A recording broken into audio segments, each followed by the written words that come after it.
We're at the beginning of this AI tech revolution where everything's becoming possible. And so like even surgery beyond just neurosurgery, I feel like is becoming less and less invasive, less about cutting things out and more about like access to stuff. So aside from treating diseased organs, people who have strokes or trauma or all kinds of things, the ability to use this kind of platform to access and deliver stem cell therapy or regenerative therapy is like really exciting to hear. The push is to make humans not only live better lives, but longer, better lives, right? And we can transplant your heart, your lungs, your liver, and kidney. The only organ that will never be transplanted in the next 100 or 200 years ever is the brain. You can't replace part of the brain. Like, you treat them the same. Source of truth for the medtech industry. Coexists with the puppets. Robot understands things automatically. Number one show in the medtech industry. So Stryker got ahead of that and changed in the $90 billion company that held up high. A lot of things. The State of MedTech with your host, Omar M. Khateeb.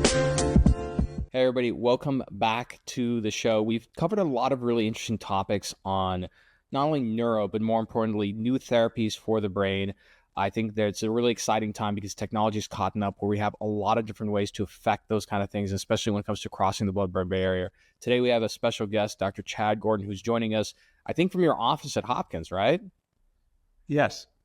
Fantastic. Well, thank you so much for joining the show, Dr. Gordon. And you know, we have a really interesting topic to kind of cover, and you have a very exciting company called CraniUS Therapeutics. But before we kind of cover that, maybe the first thing is that because you're one of the rare like clinician founders, you know, we love having clinical entrepreneurs on the show. Maybe give us a little background, like where did you grow up and how did you end up in medicine and where did you do your training? Sure. I was born and raised in Philadelphia, started selling soft pretzels on the corner of the street at age 12, 5 for $1. And at age 5 or 6, I remember my grandparents saying, "You must be the first physician in our family." And they really held high praise for that type of career. And of course, I didn't want to let them down. And so I had wonderful parents that supported me through the ranks. Graduated high school. I originally applied to Hopkins to go to college here, but I got a letter in the mail from George Washington University in DC offering me a scholarship. That's where I went. And when I started first semester, I started as pre-med chemistry major, and they made you take either a language or an art. And so I chose the easier route and picked an art class and took drawing 101 and fell in love with it. That second semester, first year, I asked my pre-med advisor, can I switch from a chemistry major to a fine arts major and stay pre-med? And he said, "You're crazy. That will never work. You'll never get into med school." You'll see a pattern here, but I didn't take no for an answer. I did it anyway. I studied drawing and sculpture with a chemistry minor, graduated with honors, and he was right. I didn't get into medical school. So I took a year off. I did medical illustration. I also worked for my uncle's plumbing company, delivering plumbing supplies and did whatever I could to make money. And then I reapplied a second year, and I got into a wonderful medical school in Philadelphia, PCOM. I went there and I told them about my likes for art and surgery. And they said, "You're going to have a big challenge ahead of you getting into plastic surgery." And I said, "Well, let's see what happens." And they were right. It was a big challenge. I didn't get one interview. I applied to Hopkins. I applied everywhere. I didn't get one interview for plastic surgery. As you know, they have two pathways.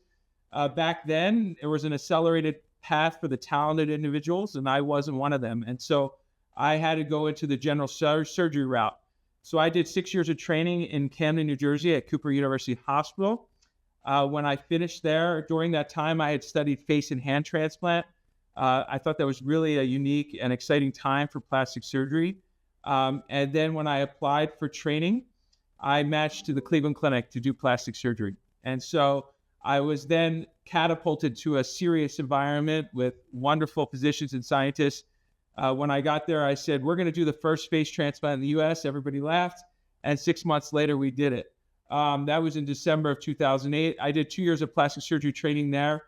And during that face transplant, we did a lot of bone cutting because it was the world's first transplant with bones and face. And that's when I turned to my wife and I said, "I know I've done 8 years of training after medical school, but I have bad news. I want to do a 9th year." And so I ended up going to Harvard Medical School, Mass General Hospital, and doing a whole year of skull reconstruction, adult craniofacial surgery. When I was done there, ironically, I was offered 2 positions, Cleveland Clinic and MGH, to either go back to Cleveland or stay in Boston.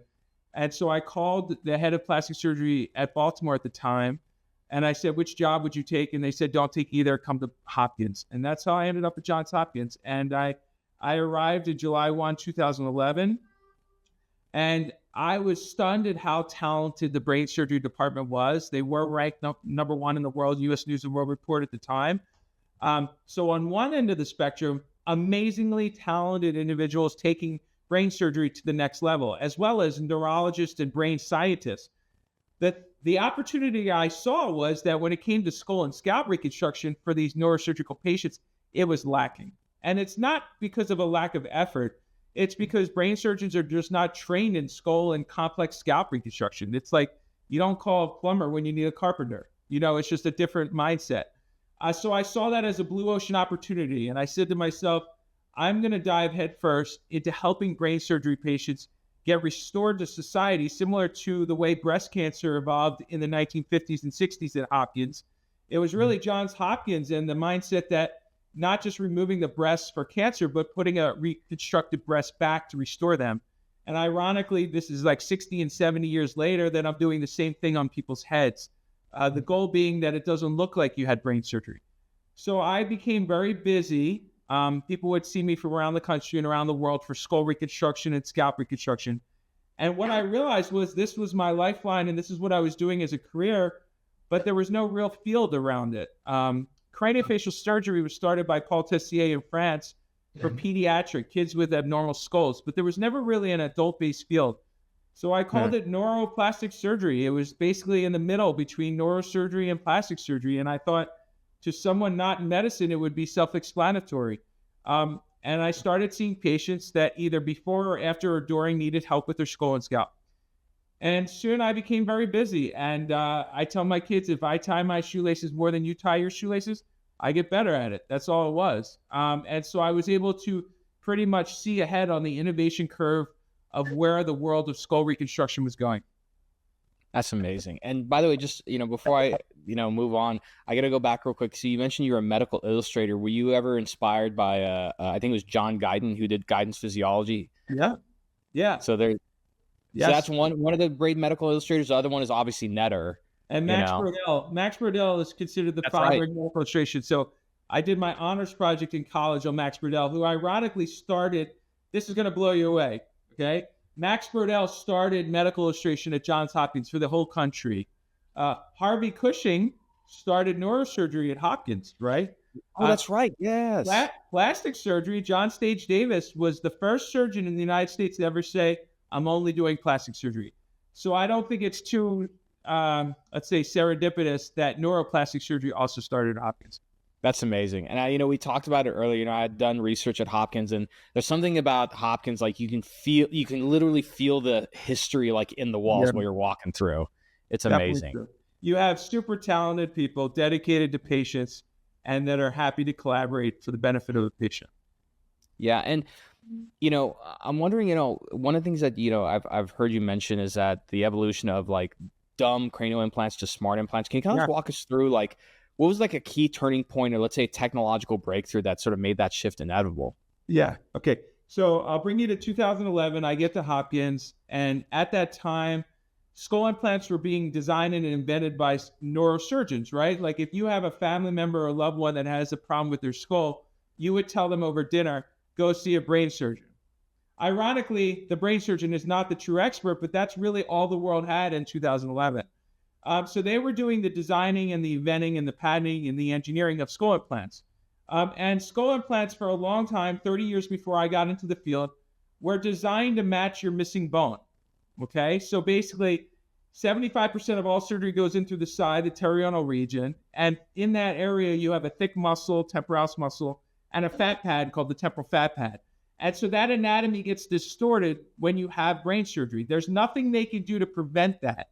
And so when that distortion happens, even if you close the person up perfectly well, you're always going to have asymmetry. And that's what makes it on a first date or a job interview awkward when you could see if somebody has a dent on the side of their head. Unfortunately, people will think of the social stigma of, do they have the capacity? Do they still have their brain? But ironically, it's just missing bone, muscle, or fat.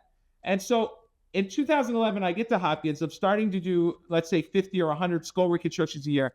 And my patients are complaining to me. to the point in 2011, I had a patient who yelled at me for 45 minutes about the fact that his insurance company was paying a large amount of money for a computer-generated skull implant. And it's because we took his CAT scan and sent it to a fancy company, and they computer-generated a skull implant, but only to match the missing bone. So when it arrived, I explained to him that I'm putting in a state-of-the-art implant, but the outcome was terrible. And I had to be honest with him. That's just where the field was. And then I made him aware that when I was at Harvard, actually, in my 9th year of training, I published a paper with my fellowship director, Dr. Michael Uremchek, on how to do temporal reconstruction using implants. Because before the idea came about from us, plastic surgeons are trained to replace like with like. So if you're missing soft muscle and soft fat, you should replace it with soft muscle or soft fat. Never before somebody had thought to themselves, you can use a hard implant. So what I'm getting at is, I had this idea in Boston. I come to Hopkins, patients are miserable. And so I go to one of the largest companies in the world, Stryker, and I say to them, we are making these skull implants wrong. We are making them to match the missing bone, but we really need to make them to match the missing bone, muscle, fat, because every patient has their control subject or control study on the other side where you didn't do surgery.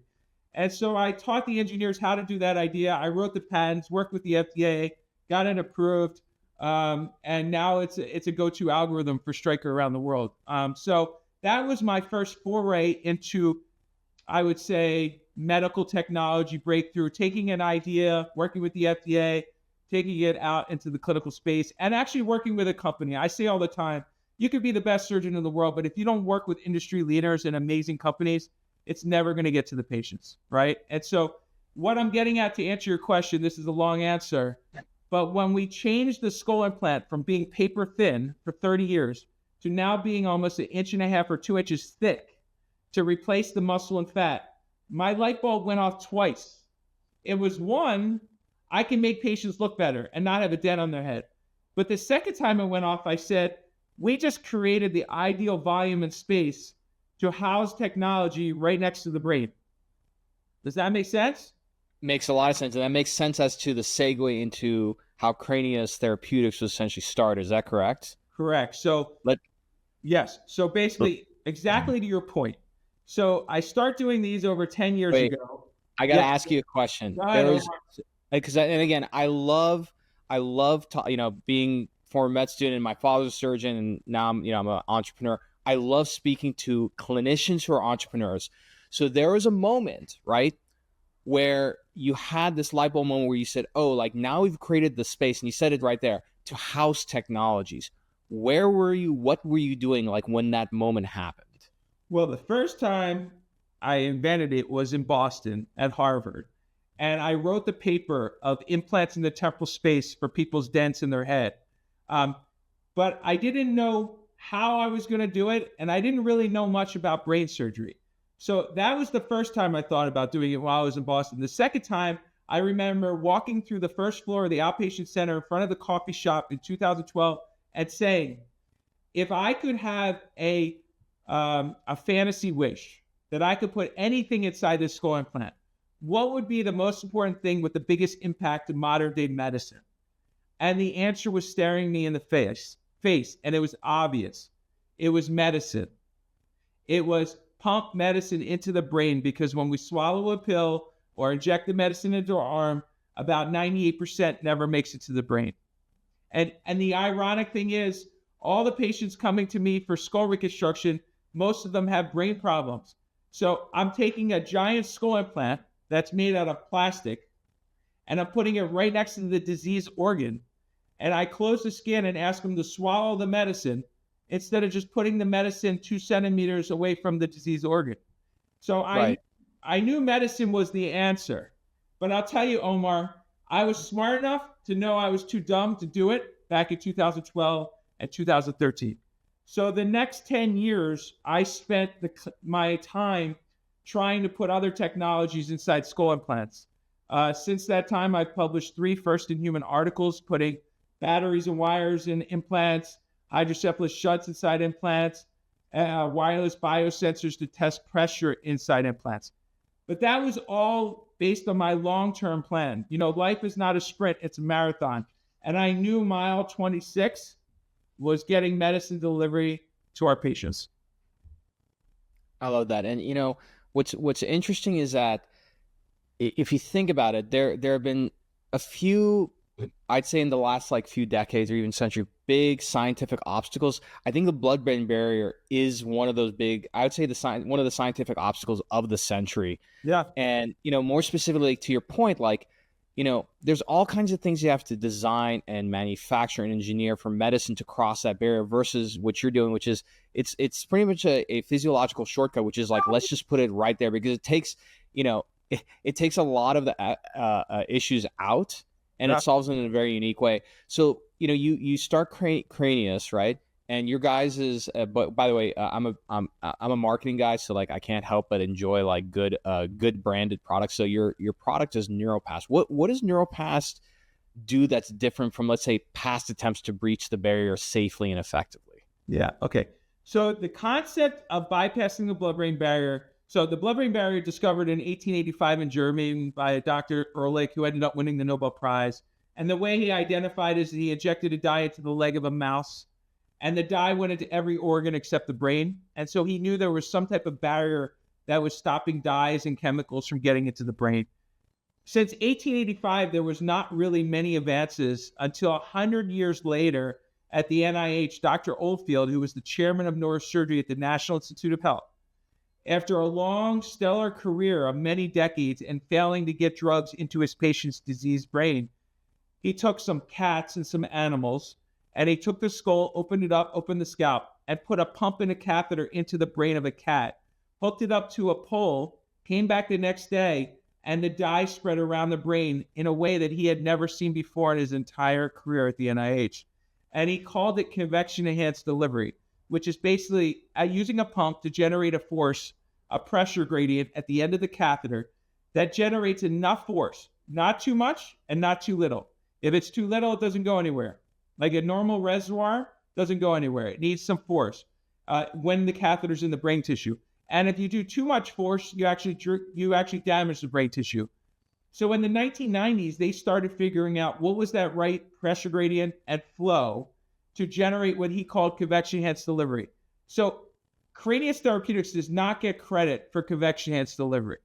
So in the 1990s, it gets invented at the NIH, and many decades go by where people were loving the idea of a synthetic blood vessel. That's the best way to look at it. A synthetic blood vessel in your brain that doesn't have a barrier wrapped around it, like every other organ or even your brain, okay?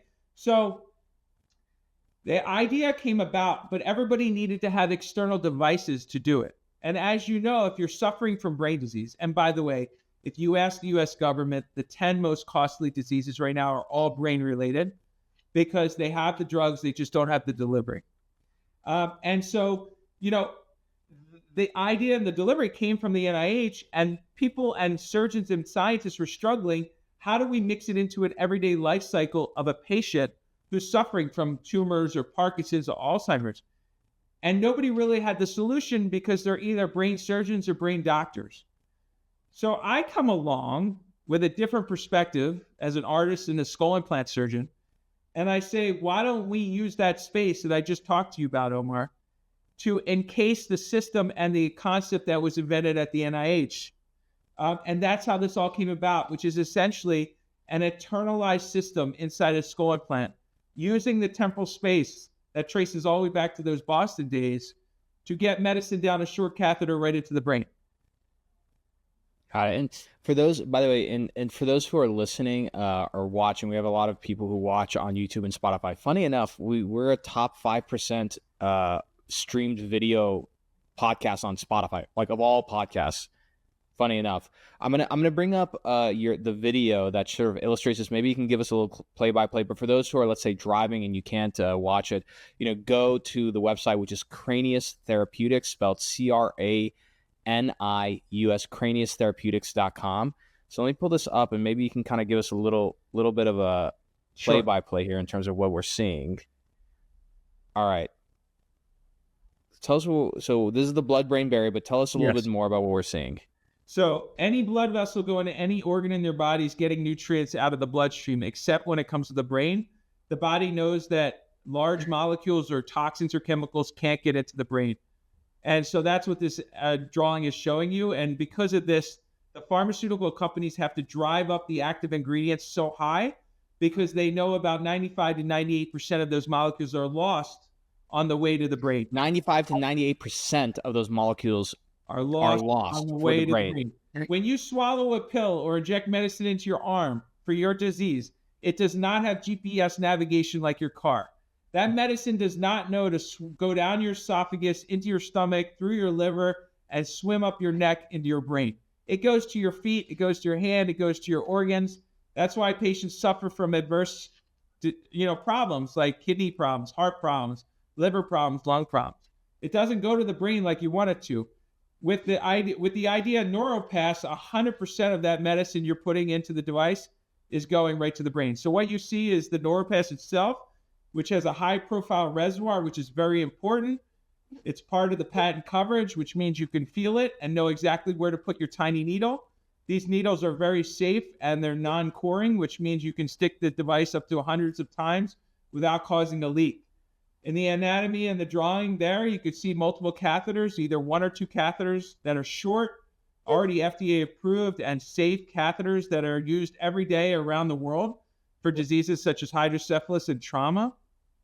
So these catheters are going safely into the brain, just down a few inches or so, and they deliver the medicine to the area.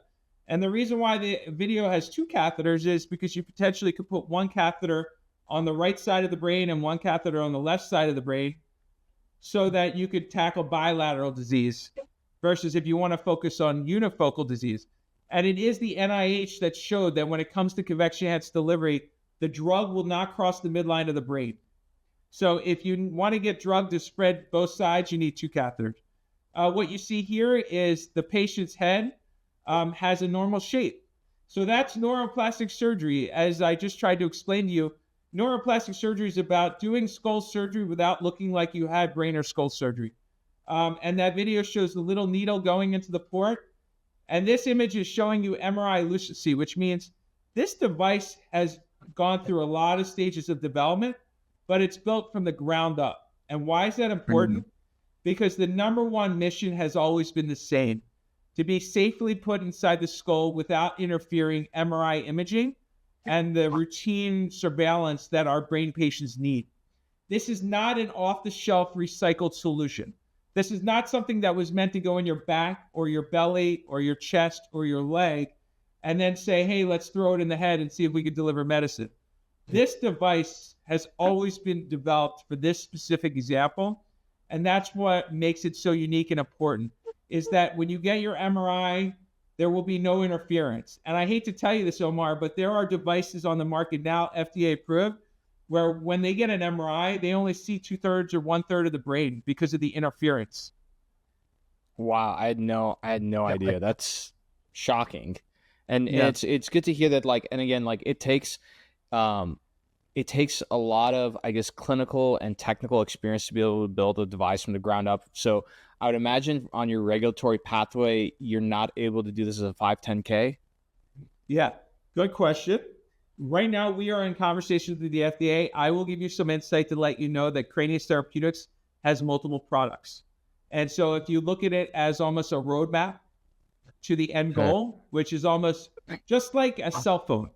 If you remember when we got our first cell phone, it was a flip phone, and it really had one use, which was to make a call. Our first device will have one use: deliver medicine safely and effective to patients who need it. And then the next iterations will start getting the smartphone features that now you have over 1,000 features on your phone. The same thing will happen on the NeuroPass. We've already done large animal work to show that we can control the pump from different states through the Wi-Fi and Bluetooth. We can have sensors in there.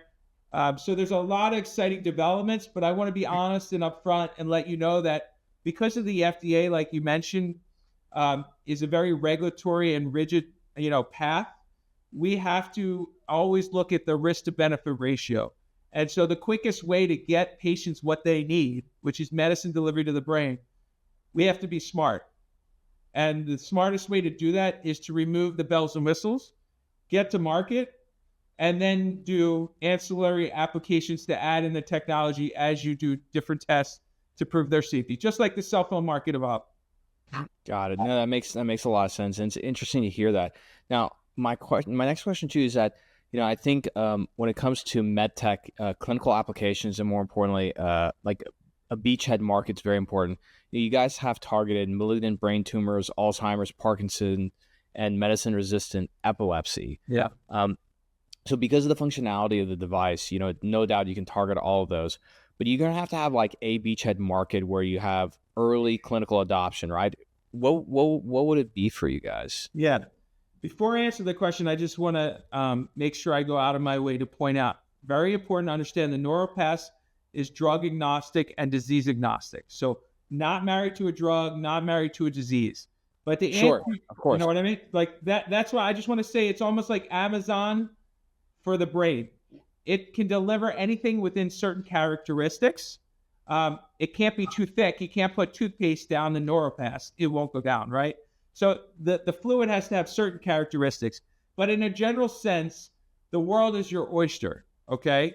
But to answer your question, when it comes to low-hanging fruit, the patients that are suffering most severely from the blood-brain barrier are malignant brain tumors, right? God forbid 1,000 times you come to Johns Hopkins in the 1970s and 1980s. Your prognosis with a bad brain tumor is around 12 to 15 months. 50 or 60 years later, with billions of dollars in research, your prognosis is still 12 to 15 months.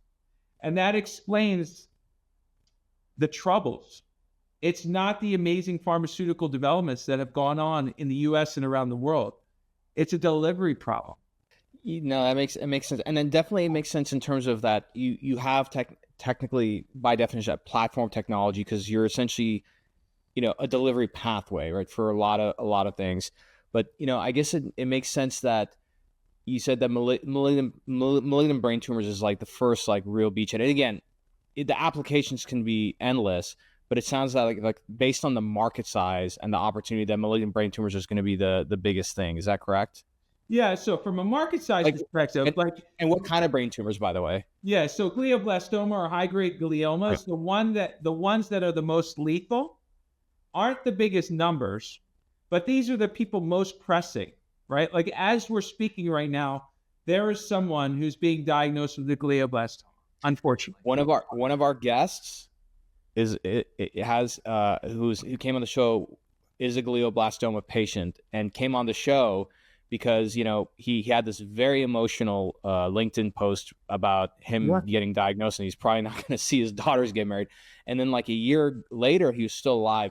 But when he came on the show, one of the reasons why he's alive, he had, I forgot what the therapy was, but he had this whole thing like on his head, and he's wearing it 24/7 just to survive. Yeah, it works on magnetic waves to try to alter the magnetic paths of the tumor. So it's a very complex thing.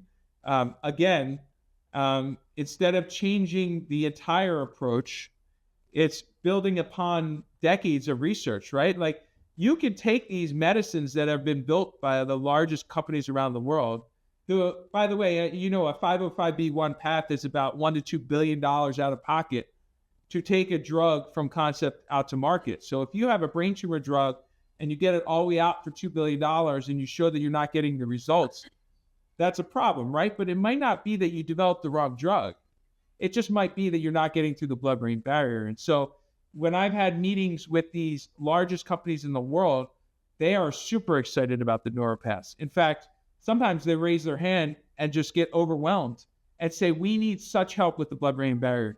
And one of them, in fact, who is one of the largest in the world, said that the day they get the NeuroPass in their hands, they are reducing the active ingredient by 90% to start. That's where they're going to start. So that's a big advance for our patients, that those active ingredients can be reduced so high to such a low amount because it takes away the side effect profiles of the hair loss, nausea, vomiting, lethargy, feeling tired, having seizures or heart disease or lung. That list is long and it's terrible. To be a father or a mother and trying to keep your job while you're taking your medicine for your brain disease, that's a struggle, right? In fact, we've spoken to brain tumor patients who say the seizure medicine that they're on is actually more damaging to their life and the way that they conduct their family time than the actual brain tumor medicine. So imagine a device such as a NeuroPass. You can put in the seizure medicine, you can put in the brain tumor medicine. You can go back and forth. It's really not married to a drug. And just so everybody on this call knows, there have been things like the Ommaya reservoir, which is a reservoir that delivers medicine into the brain or the ventricle, that's been around many decades. The only thing is it's a very simplified version. And so we're building on that predicate. That's amazing. And, I'm wondering if we scope out, assuming that all goes well, regulatory pathway, commercial, clinical adoption, et cetera, and let's go to like 2040, 2050, if a platform like this is widely adopted, then technically I would imagine it changes how neurosurgeons are trained, right? 100%. Because like now it's like becoming a lot less invasive. So like what would neurosurgical training look like? Yeah, let's talk about it. It's going to be exciting because right now the go-to knee-jerk reaction for a brain surgeon is when he sees disease to cut it out. Okay? So if you have a tumor, cut it out. If you have a seizure focus that's not in an important part of your brain, cut it out. You see that's like the go-to response. Imagine taking a step back and saying we can put 1 or 2 soft catheters around the area and drip and pump in medicine once a week or once a month for the rest of your life with a 30-minute surgery. And by the way, nobody knows this device is in you. You have no visible deformity. You just have a little incision. It's about a 30-minute surgery. And you just get your medicines. So it is a dynamic change in the way that we will approach. And what I'm excited about, Omar, is it doesn't just stop there. People have strokes where they lose a large amount of their functional brain. There's exciting research right now in stem cell therapy. There's exciting stuff going on in gene therapy where people are just diagnosed with genetic brain problems. And if they could just get the gene therapy there, they could change the genetic makeup of their brain. And if you talk to the gene therapy scientists, it's a delivery problem that has to be done over and over. It's not a drug problem. And then immunotherapy, which is using your own immune system to target your brain tumors, right? That needs to be done over and over repetitively, like a vaccine. You don't get just one vaccine for your life. You get repeated vaccines. And so you need a gateway into the brain that you can use repeatedly.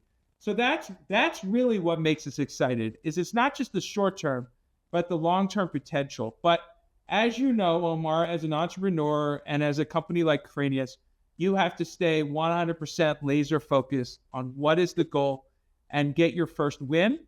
And you have to show the FDA that you're doing it safely and responsibly. You have to show the patients. And so you have to do all this the right way the first time. And you can't worry about second and third and fourth use case scenarios until you get the first one right. Yeah, absolutely. And I think what's really interesting is that because of where we're at, we're at the turn of the century. And so I tell people that kind of like if you go back 100 years, you had the turn of the century with the Industrial Revolution, et cetera. We're kind of at the beginning of this AI tech revolution where everything's becoming possible. And so even surgery beyond just neurosurgery, I feel like is becoming less and less invasive, less about cutting things out and more about access to stuff. And I think, I don't know, after the liver, which is kind of like a miracle in terms of how it can regenerate itself, the idea of neuroplasticity is fascinating. So aside from treating diseased organs, people who have strokes or trauma or all kinds of things, the ability to use this kind of platform to access and deliver stem cell therapy or regenerative therapy is really exciting to hear. Yeah, so Omar, as you know, the push is to make humans not only live better lives, but longer, better lives, right? And we can transplant your heart, your lungs, your liver, and kidney. The only organ that will never be transplanted in the next 100 or 200 years ever is the brain. And that's because the ischemia time and the complexity to hook it back up, the neurons all die before you're going to reestablish anything, okay? So that means that when modern day medicine gets us to live longer, we still have to concentrate on the brain because we can replace all your other organs, quite simply, okay? So that tells you it's not about brain replacement. It's about brain modulation. And that's going to be the next push in the millennium, okay?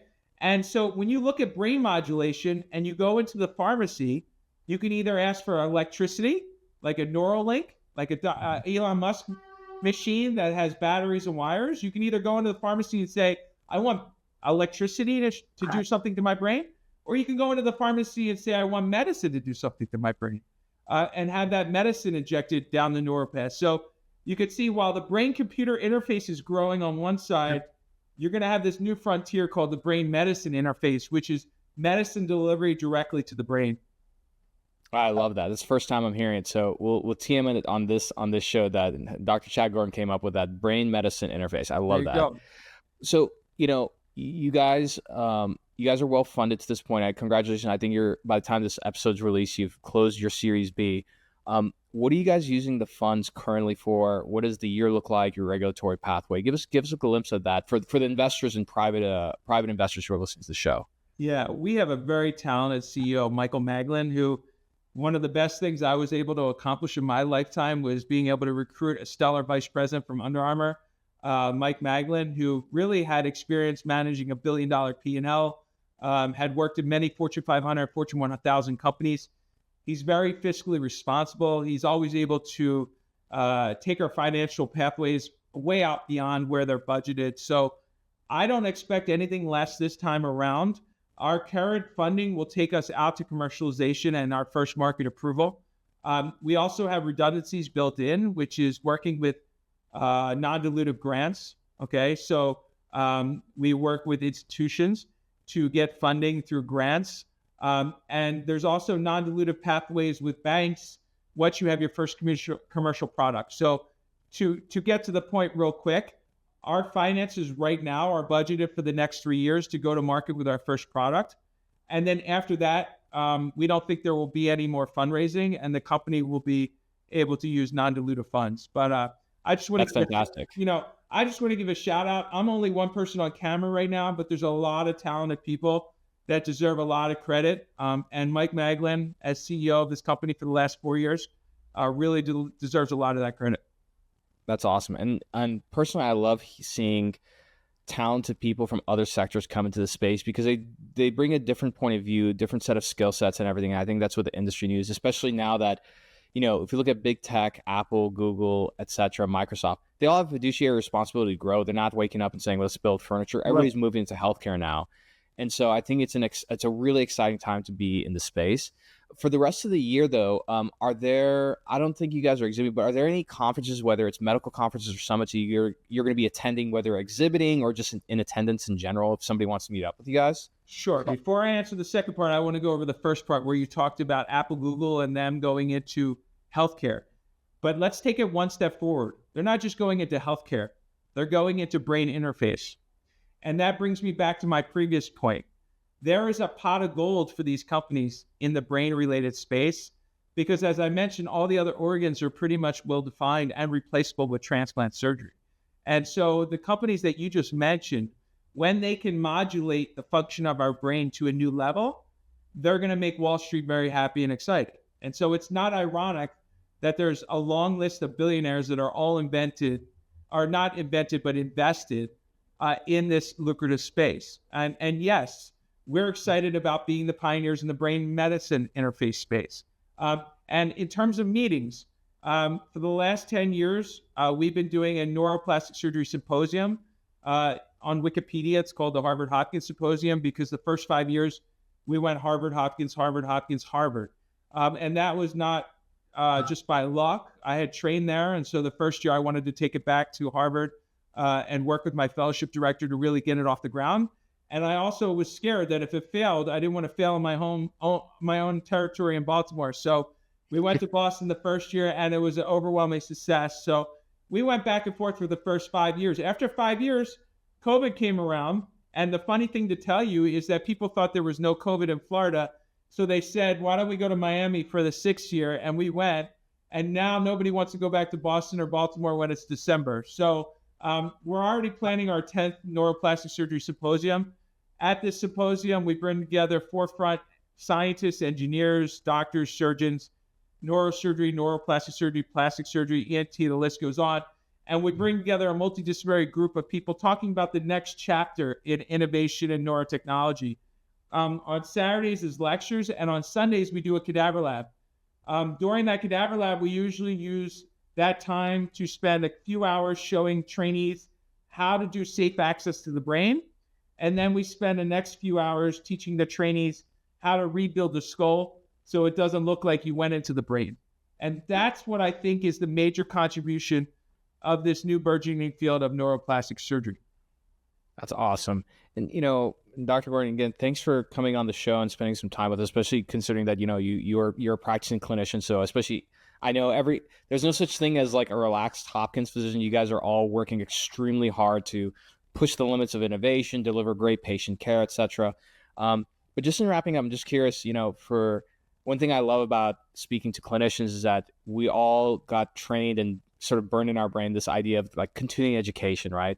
And so I'm wondering, like, for you as a clinician and as an innovator and entrepreneur, what were some books or people that might have like inspired you in terms of your career and how you decide to do things these days? Yeah, that's a good question. I will tell you, let's see, when it comes to innovation, I always think you have to think out of the box. I'm trying to think out of, specific inventors, but I will tell you people that trained me, were very important to me. So at the Cleveland Clinic, I had Dr. Jim Zins, who was the chair of plastic surgery. He was a big supporter about working hard and not worrying about other people, what they think of you. And at Harvard, it was Dr. Michael Yaremchuk. And I will tell you, a lot of things that have happened in my lifetime are not coincidence. So Michael Yaremchuk had a whole career of facial implants, and now he was training me to go into a career in skull reconstruction. So it's not ironic that I grabbed onto skull implants and really changed the way skull implants were made and visualized and utilized. So that's not a coincidence. But I would say people like that who took me under their wing when other people thought, I didn't deserve a chance. So I had a lot of challenges growing up. So I would say those are the people that I look to as mentors. I also want to give a shout out to Dr. Henry Bram and Dr. Judy Wong at Johns Hopkins. So Dr. Henry Bram has been the chairman for 25 years. Out of the 14 brain surgeons that send me referrals to help with skull reconstruction, he was the last one. And I felt like he wanted to make sure I was good before he let me help with his patients. And as chairman of neurosurgery at Hopkins, at a prestigious position, he bet his chips on me to really believe in building a new subspecialty. That's something that doesn't happen often. We have a society, Especially at places like Hopkins, by the way. Yeah, people don't. I think that's people don't realize how difficult and rare that is. You're the first I've ever met, for that. So it is very hard. I used to have a full head of hair. It's all gone because of all the trouble. Like Dr. Henry Bram was a great mentor. Dr. Judy Wong was my partner in neurosurgery, and we just started beating the drum and showing results. I will tell Omar, if somebody came to me now and said, "How do you do it?" I would say just keep your nose to the ground and get the data and the evidence to support what you're doing. Because at the end of the day, people made fun of us and said, we don't need neuroplastic surgery. But when you go online and your listeners go on PubMed and you type in the complication rate of skull implants, it's around 33 to 35%, which means 1 out of every skull implant placed around the country comes out due to infection or exposure. In neuroplastic surgery, I've now done over 1,000 skull implants. My infection rate is low single digits, and total overall is about 7 or 8% complication rate.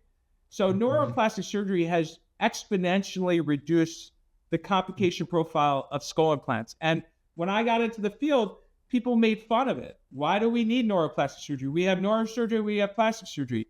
But the truth is that neurosurgeons have their own skill set and plastic surgeons have a wide spectrum of skill set. But nobody was concentrating on these patients. And you know very well, if you concentrate on doing med tech podcasts for your entire lifetime, you will get really good on doing med tech podcasts. I love that. I love that you shared that. And I think it's so important also for other, because we have a lot of like young clinical clinicians who want to be entrepreneurs and they want to listen. So being able to listen to you in terms of like what it takes, the mindset, and more importantly, like the perseverance is so great. Dr. Gordon, I want to thank you so much for coming on the show. I'm really excited to follow along. For those who are interested, again, if you're an investor or you're a clinician, you can learn more by go to CraniUStherapeutics.com. And if you know a clinician who would love this episode, forward this on to them. If you know an investor, whether an LP or VC, who would be interested in the space, please forward this on. We get a lot of great companies funded and, more importantly, clinical adoption happening because of you, the listener. So as always, I'm your host, Omar Khateeb. This is the State of MedTech. Be sure to like and subscribe, and we'll see you all next time. Thanks for checking out this episode. If you want to do me a big favor and join so many other people who have helped grow this podcast, take a second and look below. If you're on Apple, give us 5 stars and write a short review. If you're on Spotify, just give us 5 stars. And if you're on YouTube, hit the like button. And most importantly, if you can, subscribe. We release so many different episodes that you may miss. Be sure to subscribe and turn your notifications on. You get extra points with me if you subscribe across all 3 channels. Thank you so much. And if you felt like this episode helped you, send this to somebody who would really enjoy and appreciate it. Share and spread the love. We'll see you all next time.